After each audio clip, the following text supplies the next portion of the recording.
Hi, my name is Tally Pillick. Welcome to my TED Talk done in a podcast type style.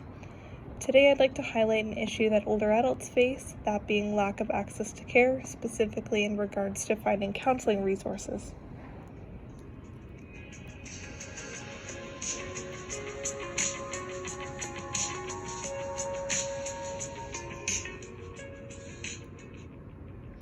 Historically, mental health has been extremely stigmatized.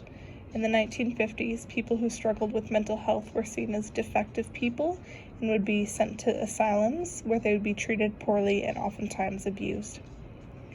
In the 60s, now they're gaining an understanding that normal people, or people who are high functioning, can face feelings and have experiences related to mental illness.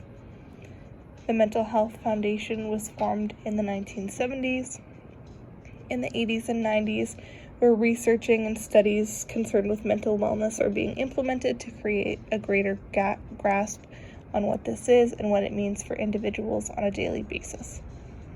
In the 2000s and so on, treatments are becoming more effective, further research is being done, society is advancing medically, introducing different types of medications to assist people coping with mental illnesses.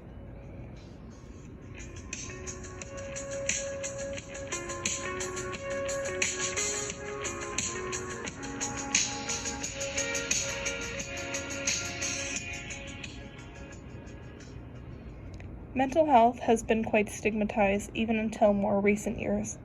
We as a society are failing to teach good use of coping skills. We fail in schools to educate our children on mental wellness and what this means to take care of ourselves. For most older adults, they would have grown up during times where mental illness was largely stigmatized and looked down upon. This was definitely something that was not spoken about in the family home, and if it was, it would likely be brushed off. Older adults face issues that are not limited to feelings of loneliness, isolation, and depression, dealing with grief with the loss of loved ones. As they age, they'll see a decline in friends and family members lost to illness and old age. They might have memory concerns and loss of, for example, dementia and Alzheimer's are common with aging. Loss of function is experienced. With age, people could suffer from vision and hearing loss. These are not the limits, however. Older people also commonly face physical health problems, change in body, loss of function, which includes motor skills, etc. With fading connections and having a lack of support system, this can make someone feel very isolated. It's not uncommon for older adults to feel like there's a lack of resources and connections, regardless whether or not this is true. Many do not know where to access resources for creating things such as power of attorney and wills.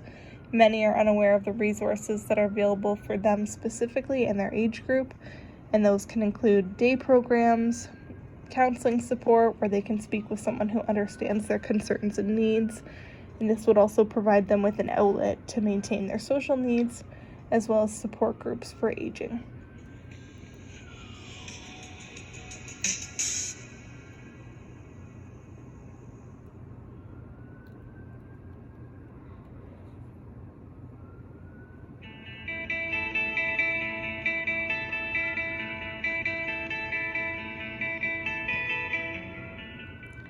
While searching support groups for older adults, the only things that pop up are searched day programs and services for older adults that are activity-based.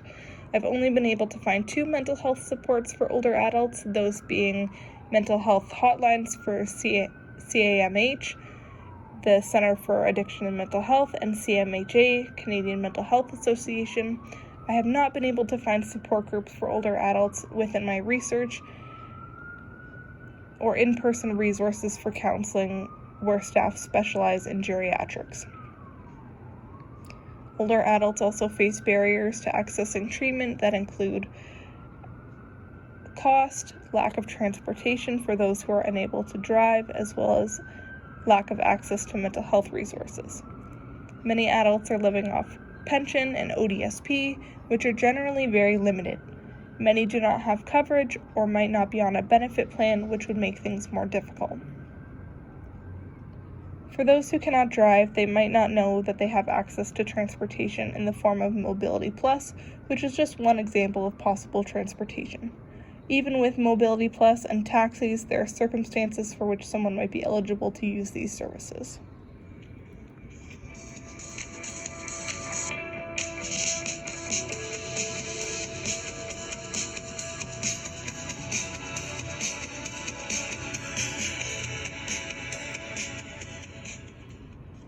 To conclude, the aging population is not made readily aware of the services that are designed towards them specifically.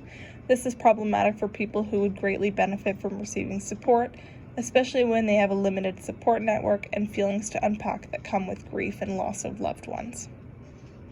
Thank you so much for your time today. Hope you have a great day.